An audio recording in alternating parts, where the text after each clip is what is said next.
Кез келген айдың 7-сі, 16-сы, 25 күні туылған жандарды Сицай ағымы бойынша жетілік деп атайды.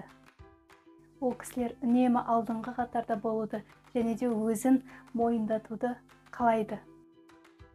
Өте перфекционист, бірақ ісі мен басында хаос.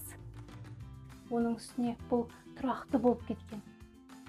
Міне нақты осының арқасында сіз төмен я болмаса жоғарылайсыз. Душа компания өзіне назар аударғанды қалайды. Басында кіммін, не істеп жүрмін деген сұрақтар айналып жүреді. Сіздер өте жылдамсыздар.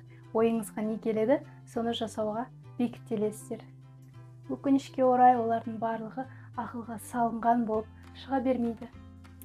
Қымбатты жетіліктер, хаос кетсін десеңіздер, спортпен айналысыңыздар. Сонымен қатар ойды жинақтап үйреніңіздер. Арнаға тіркеліп, лүпіл басып, пікір жазып кетіңіздер. Пока!